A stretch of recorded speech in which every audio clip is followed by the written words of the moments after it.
নমস্কার বন্ধুরা, সুস্বাদু হেসেলে সকলকে স্বাগত জানাই। আশা করি সকলে ভালো আছো। তো বন্ধুরা, আজকে আমি একটা নিরামিষ রেসিপি তোমাদের সঙ্গে শেয়ার করব। তো এটা হচ্ছে একটা চাল কুমড়োর একটা বেসরি। এটাতে বিশেষ কিছু লাগছে না, দেখতেই পাচ্ছ।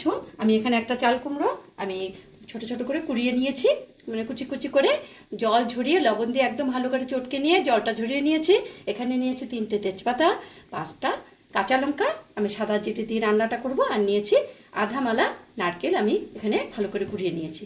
তো এটা আমি সাদা তেলে করব বন্ধুরা। আর এই রান্নাটা একটু সাদা হবে, হলুদটা এখানে চলবে না। আর যদি কেউ মনে করো যে হলুদটা একটু দিতে পারো, তো একদম যৎ সামান্য হলুদ দেবে, যাতে হলুদের রঙটা বোঝা না যায়। আর একটু মিষ্টি দেবো। তো চলো, আর কিছুই লাগবে না, শুরু করি।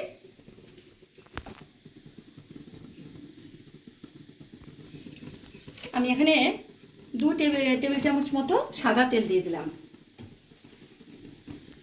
তেলটা একটু গরম হোক বন্ধুরা, তারপরে দেখাচ্ছি। তো বন্ধুরা, আমি এখানে এই জিরে টুক আমি দিয়ে দিলাম।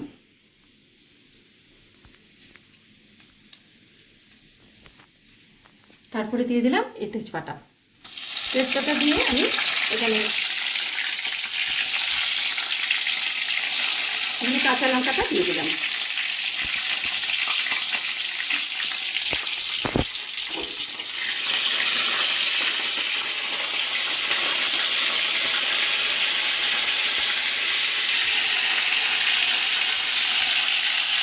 তারপরে দিয়ে দিলাম এই নারকেল।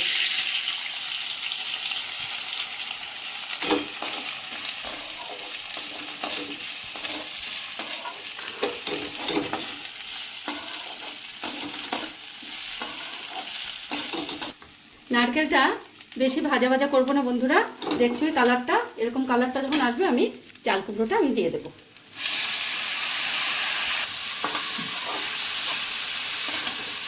চাল কুমড়োটা আমি দিয়ে একটু ভালো করে একটু নাড়ানাড়ি করি। তারপরে আমি এটার মধ্যে লবণ দিয়ে দেবো বন্ধুরা। এখন বন্ধুরা আমি একটু লবণ দেবো, লবণটা একটু বুঝে দিও, কারণ একবার লবণ দিয়ে এই চাল কুমড়োটা কিন্তু ভালো করে আমি চটকে নিয়েছিলাম, যাতে জলগুলো বেরিয়ে যায়, সেই আন্দাজে লবণটা দেবো। এই যে এখানে আমি 1 চামচের একটু কম লবণ দিলাম।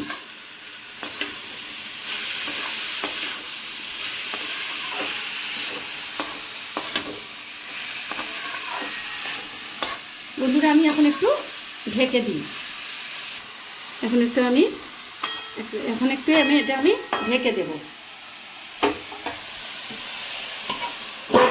এটা একটু হোক বন্ধুরা। চলো বন্ধুরা, দেখি আমাদের রান্নার কি হাল। একটু ঢাকনাটা খুলে দেখি।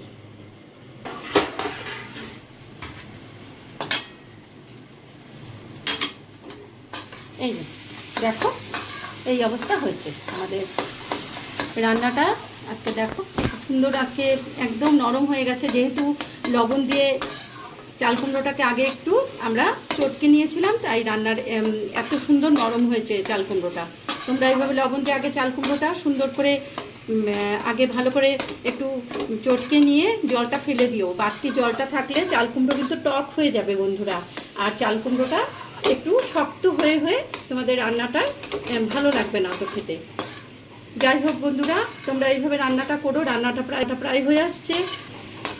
তো বন্ধুরা, যারা আমার চ্যানেলটা সাবস্ক্রাইব করেছো তাদের আমি আন্তরিক ধন্যবাদ জানাই। তারা সাথে থেকো, যারা করোনি তাদের বলবো যে প্লিজ চ্যানেলটাকে সাবস্ক্রাইব করো আর বেল আইকন প্রেস করো, যাতে রান্নাগুলো তোমাদের কাছে চটজলদি পৌঁছে যায়। আর লাইক করো আর কমেন্টটা করো। আর ফেসবুক থেকে যারা দেখছো তারা প্লিজ পেজটাকে ফলো করো, তাহলেই তোমাদের সঙ্গে আমার সম্পর্কটা সুন্দরভাবে আবার গড়ে উঠবে, আরও সুন্দর করে।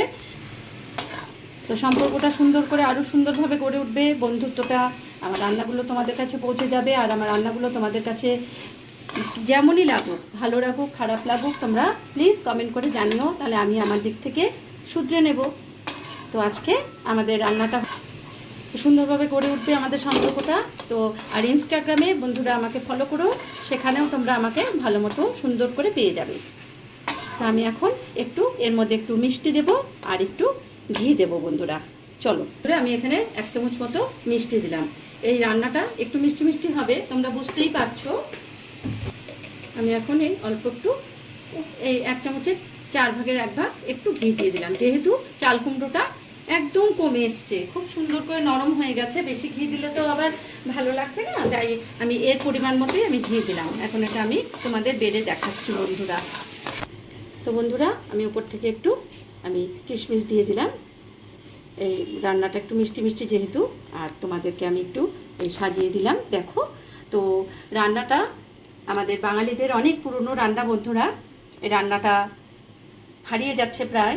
তো এই বেসুরি রান্নাটা চাল কুমড়োর তোমরা করে দেখো বাড়িতে নিরামিষের দিন, ভীষণ ভীষণ ভালো লাগবে। তোমরা আমাকে বলো প্লিজ কমেন্ট করে যে তোমাদের রান্নাটা কেমন হলো। হ্যাঁ, আর আজকে হয়ে গেল রান্না। দেখো, আজ তবে এইটুকু থাক, বাকি কথা পরে হবে। তো সবাই ভালো থেকো, আবার একটা নতুন রেসিপি নিয়ে তোমাদের সামনে আমি হাজির হব।